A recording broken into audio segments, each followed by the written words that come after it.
What's up Airsofters, my name is Stefan aka Pacifics. I am leaning on a desk or something that looks like a desk. And that is because I'm going to explain to you in some kind of classroom type of lesson why you should get a Mosfet and how it works. But how you're going to install it, that's another video. This is just why you should get a Mosfet and how it works. So basically a very basic video, but very thoroughly explained in my opinion. So this is a V2 gearbox. Why? Because it says so. What I've drawn here is a V2 gearbox wired in a normal way, and I'm going to explain it right away. You have your battery, which is at this point 11.1 volts, which is quite a lot, but it hires your rounds per second and the power of the spring turning back, which is fun, but there's a lot of power. All the power is running through this wire all the way to here, all the way to here, which causes a lot of resistance, and it gives a little bit of lag on the electricity going to the motor, so it gets less snappy. So it travels all the way over here, all the way down here to the motor, right? That's the normal way. Then it comes out the negative side, it goes back. So what you have here in the trigger is a little contact that gets pushed and it sparks because there's a lot of voltage on two really tiny little pieces of metal. And most of the time this very high voltage jumps before the contacts are even touching, which creates a spark, which messes up the metal contacts which the electricity is running through, which causes in heat, which causes in burning, smoldering, smoke, anything that's basically everything that's bad, what bad could happen to the trigger unit. Besides, all that energy has to run through and you will lose power. Now, there's a solution to that. And it's called a Mosfet. The first way is two signal wires with a low voltage that run, and that's going to be tricky. I'm going to scribble out some things real quick.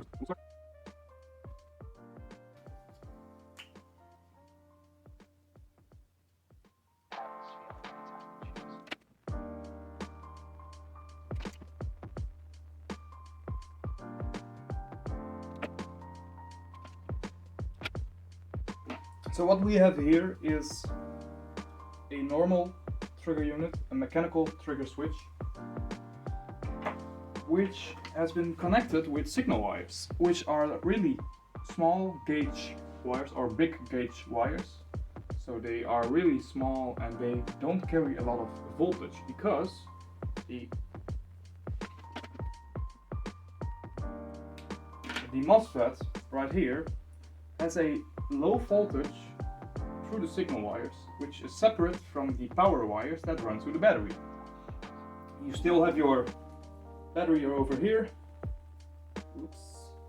right here, and it has low voltage signal wires running through the contacts, which causes a really small bit of electricity on the contacts, but enough to tell the Mosfet that there should be power to the motor.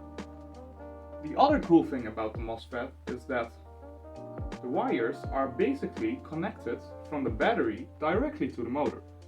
You see that the red wire and the black wire both run to here to the motor. This causes less distance that the electricity has to travel and less distance of wire, causing less resistance. So more power to your motor. That's the cool thing about these Mosfets. This is basically how they work. Now there is another way for a Mosfet, and these are most of the times the programmable ones too. I could be wrong. In case of the Perun, the small one, which is, as far as I believe, non-programmable, it's just one that causes to regulate your pull this, and I think it has a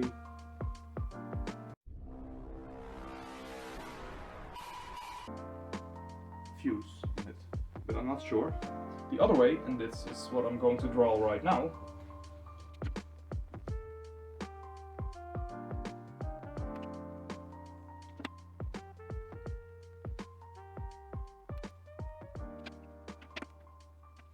This is my explanation of a electronic trigger unit. Oh, and I forgot the cutoff lever, which is also over here, and it engages.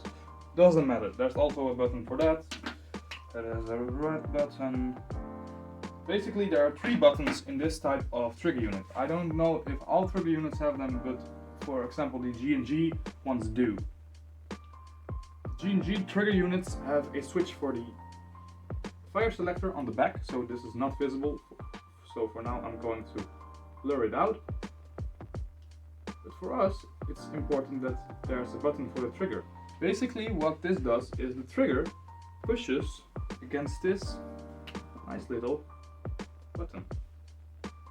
And what this creates is a very snappy contact that doesn't have a spark at all.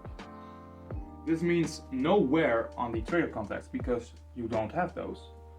And basically a very snappy way of engaging the trigger. What also means that you can install a screw over here, or over here, I'm not sure.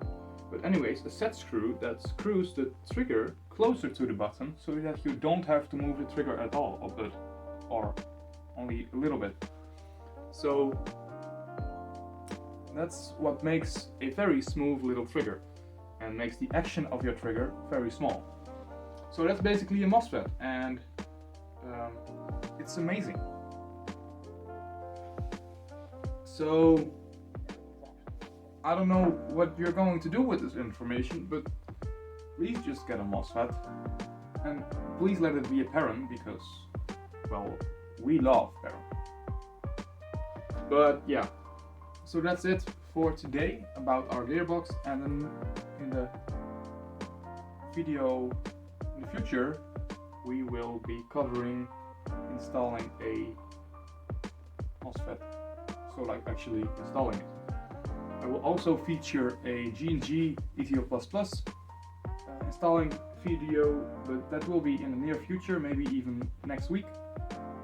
So we'll see about that, and yeah. So thank you guys for watching, and I'll see you next time. Bye guys.